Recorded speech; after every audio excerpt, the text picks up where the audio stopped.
안녕하세요. 백은영입니다. 자, 손흥민 선수의 아버지인 손흥정 감독. 강원도 춘천에 아주 큰 규모의 손축구 아카데미를 운영을 하고 있습니다. 이 아카데미는요, 유소년 축구 선수들에게는 꿈같은 그런 아카데미입니다. 모두가 손흥민 선수를 꿈꾸고 롤모델을 삼고 있는 이런 상황에서 이 아카데미에 들어가면 손흥민 선수를 만들어낸 손흥정 감독의 지휘하에, 그리고 손흥민 선수의 형 손흥윤 코치의 지도하에 엄격한 트레이닝을 받습니다. 그래서 굉장히 엄격하고 규율이 센 아카데미로도 유명합니다. 그런데 이 아카데미가 최근에 한 아이의 부모님으로부터 고소를 당하게 됩니다. 자, 이 같은 일이 벌어졌는데 지금은 현재는요, 손흥정 감독 측은 이 아이의 아버지에게 협박을 당했다. 그리고 거액의 합의금을 요구했다라고 주장하고 있고, 또 이 A군의 아버지라고 하겠습니다. 편의상. 이 A군의 아버지는요, 아니다. 시퍼렇게 멍이 들었고, 또 심한 욕설을 했다. 그래서 이 참을 수가 없다. 이거는 법의 처벌을 받아야 된다라는 주장을 하고 있는 상황입니다. 양측의 주장이 굉장히 첨예한 가운데 또 양측의 변호사의 입장도 너무나 다릅니다. 손흥정 감독의 변호인은요, 이렇게 얘기합니다. 손흥민 선수가 갖고 있는 이미지를 거론하면서 거액의 돈을 요구했다. 그리고 어떤 브랜드 가치라는 그런 것들, 손흥정 감독의 유명세나 손흥민 선수의 유명세나 이런 것들을 따진다면은 20억도 아깝지 않은 거냐라는 협박과 동시에 합의금을 요구했다. 지금 여기 보시면 이렇게 얘기합니다. 합의를 조용히 끝내면 더 비용을 아끼는 거 아니냐라고 하면서 20억, 10억, 5억, 3억 이런 식으로 이 합의금을 요구했다. 왜 이렇게까지 표현하는지도 모르겠다 이렇게 얘기했습니다. 왜 굳이 손흥민 선수의 이름을 거론하고 손흥정 감독의 유명세를 거론하는지도 모르겠다 이렇게 얘기했고요. 이렇게 말하는 이유는요, 이 A군의 아버지가 이 손흥정 감독 측의 변호인과 만나서 무려 15분 54초입니다. 이거는요, 편집이 된 겁니다. 훨씬 더 긴 분량인데 돈 이야기만 한 것, 합의금 이야기만 한 것만 이 정도입니다. 이 안에 무슨 이야기가 있느냐. 자, 이 A군의 아버지는 얘기합니다. 중요한 건 합의를 하려고 하면은 가장 우선이 돈 보상 아니겠느냐. 일반 사건이라면 1,500만 원이 가능한 금액이다. 그런데 상대는 손흥민 선수의 아버지 아니냐. 더더군다나 아들이 전 세계 스포츠 스타다. 거기다가 손흥정 감독도 유명하다. 내가 축구협회든 언론사든 얘기하면은 이 아카데미 전체를 없애버릴 수도 있다. 그러니까 나는 우선 20억을 부르겠다. 이렇게 얘기합니다. 그렇게 얘기하면 자기들이 지금 불리한 상황이니까 얼마든지 우리의 요구를 들어주지 않겠느냐. 그리고 최소도 얘기합니다. 최소 5억 밑으로는 합의하지 마라.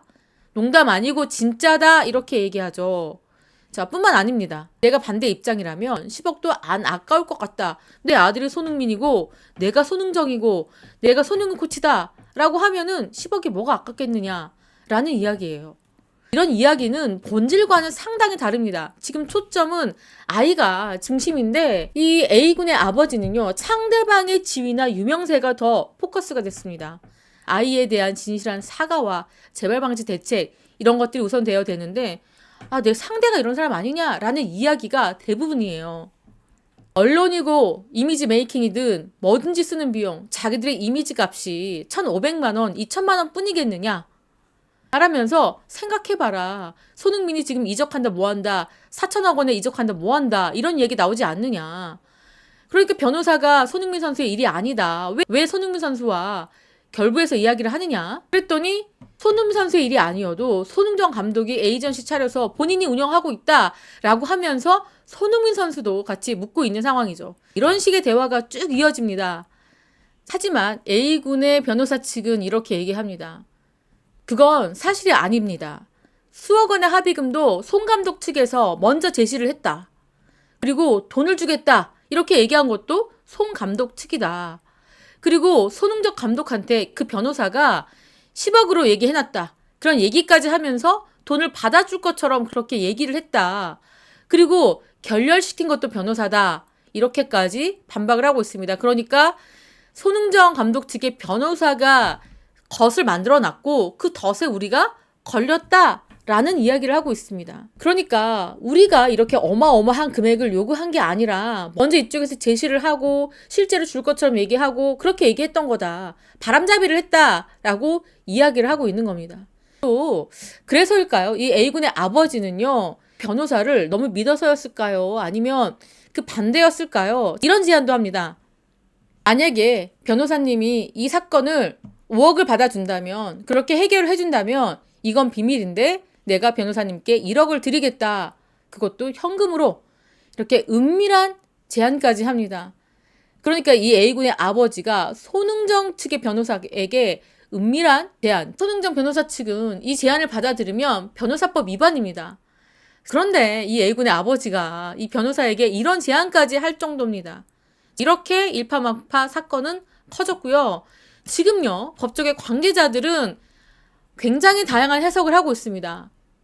자, 이 사건은 반의사 불벌죄가 아니다. 피해자가 고소를 취하해도 처벌이 안 되는 게 아니다. 자, 그러니까 이 A군의 아버지가 손흥정 감독과 그리고 이 아카데미 측을 고소를 취한다 하더라도 검찰에 송치가 된 사건이기 때문에 조사는 계속된다. 그리고 결과는 나와야 되는 상황이다. 검찰에 넘어갔기 때문에 합의 가능성이 낮다. 그럼에도 불구하고 이 A군의 아버지는 합의금을 많이 달라고 한다. 이게 객관적인 합의금이 아니다. 예를 들어서 아까 말했잖아요. 일반적인 상황이라면 1,500 정도인데 20억, 10억, 5억, 3억 계속 이렇게 요구하고 있는 겁니다.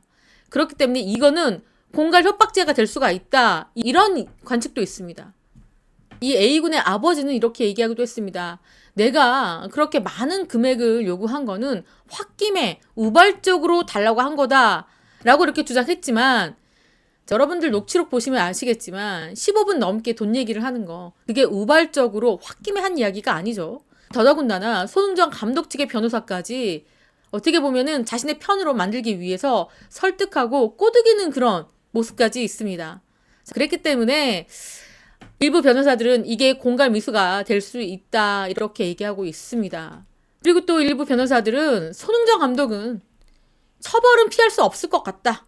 어쨌거나 지금 이 아이에 대한 훈육 과정에서 문제가 생긴 것이고 또 이 법률이 굉장히 엄격하다고 합니다. 이주상에 피하 출혈로 되어 있기 때문에 이 법적인 처벌은 피하기 어렵겠다. 하지만 아동의 아버지 또한 여러 가지 문제가 되는 말을 했기 때문에 손흥정 감독 측에서 문제 제기를 한다면은 법의 심판을 받을 수도 있다라는 이야기가 있습니다. 이러고 있는 가운데 같이 훈련을 받고 있는 학부형들의 탄원서가 이렇게 법원에 제출이 됐습니다. 꽤 많습니다. 이 탄원서 가운데 이 피해 아동과 함께 이날 훈련을 함께 받고 함께 맞았던 그 학부형의 탄원서도 이 안에 들어가 있습니다. 자, 그날 어떤 일이 있었는지 다른 학부형의 시각으로 한번 말씀을 드리겠습니다. 유소년 선수의 비군의 모친도 현장에 있었는데 우리 아들도 20초 안에 들어오지 못해서 허벅지를 맞았어요. 그날 사실 분위기가 좀 어수선하긴 했습니다. 체력 훈련이었고 달리기를 하니까 애들이 힘들었습니다. 시간 안에 못 들어와서 마지막까지 남게 됐습니다. 그런데 저는요, 터벌은 처음 봤습니다. 우리 아이가 4, 5년을 다녔는데 처음 목격한 광경이었습니다. 좀 놀라긴 했지만 과하다는 생각은 들지 않았어요. 물론 저는 체벌은 찬성하는 건 아닙니다. 정당화될 순 없지만 훈련 과정 중 하나로만 보였습니다. 처음에는 왜 그러실까? 라는 생각도 했습니다. 하지만 감정이 실린 벌은 아니었어요. 훈련을 끝내고 모두 웃으면서 밥을 먹었습니다. 그리고 한국에 돌아와서 손흥민 코치가 모두들에게 사과를 했어요. 이렇게 이야기해요. 그러면서 이 탄원서를 제출을 했죠. 다른 선수의 어머님은 이렇게 얘기합니다. 저희 아이는요, 숙소에서 지냅니다. 이 아카데미 숙소는요, 춘천에 위치해 있고요. 저희 아들은 동료 한 명과 함께 46평 아파트에서 생활을 합니다. 숙소비는 70만 원입니다. 하지만은 이 아카데미 측에서 마음껏 뛰라고 1층을 얻어줬습니다. 거기다가 식비와 간식도 추가 비용 없이 제공해요. 그러니까 이 숙소 비용을 받아도 전혀 돈이 아깝지 않다. 왜냐면요, 아이들이요, 식비가 여러분 하루에 한 끼만 나가서 사 먹어도 10,000원이 넘어갑니다. 한창 성장기의 아이들 거기다 간식까지 먹습니다. 하루의 식대가 3만 원만 잡아봅시다. 3만 원만 잡아볼게요. 자, 아니요. 2만 원만 잡겠습니다. 30일이면 60만 원입니다. 그럼 숙소비가 어때요? 10만 원에 불과한 겁니다. 그러니까 70만 원이 아이들 식대까지 간식비까지 들어간다면 결코 많은 것이 아니다라는 생각을 하는 겁니다. 밥이 너무 잘 나와요. 훈련 끝나는 시간에 맞춰서 밥도 먹고요. 항상 따뜻한 밥을 먹이고요. 숙소에 카드가 있어서 그걸로 아이들이 좋아하는 피자나 치킨도 먹습니다. 자, 그리고 손흥정 감독에 대해서도 이렇게 얘기해요. 아이들이 집에서 케어를 잘 받아야 된다고 말하고요. 잘 먹고 잘 쉬고 잘 뛸 수 있도록 항상 정성껏 챙겨주십니다. 경기장에서는 무섭지만 밖에서는 그냥 할아버지예요. 코치들은요, 보호자 역할을 대신하고요. 아침 7시 반에 코치들이 직접 숙소에서 아이들을 깨워서 등교시켜요.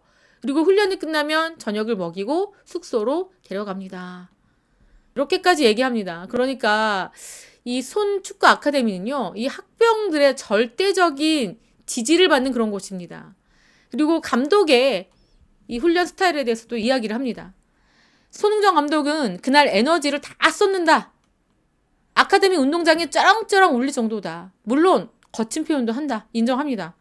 그래서 우리 아들도 처음엔 적응 잘 못했어요. 그런데 어느 날 아들이 이야기하더군요. 엄마, 감독님이 너무 이해돼. 이렇게 말했다고 합니다. 아이들이. 얼마나 선수들을 사랑하는지 표현이 거칠어도 그 진심을 알고 있다. 이렇게 이야기합니다. 자, 이 사건은 어쩔 수 없이 검찰로 넘어갔고 이 검찰 조사를 받고 이 결과가 나올 예정입니다. 여러분들 보시기에는 누구의 잘못으로 보이십니까? 개인적으로 정말 너무너무 안타깝습니다. 속상하기도 하고요. 지금까지 저는 백은영이었고요. 시청해주신 구독자 여러분 감사합니다.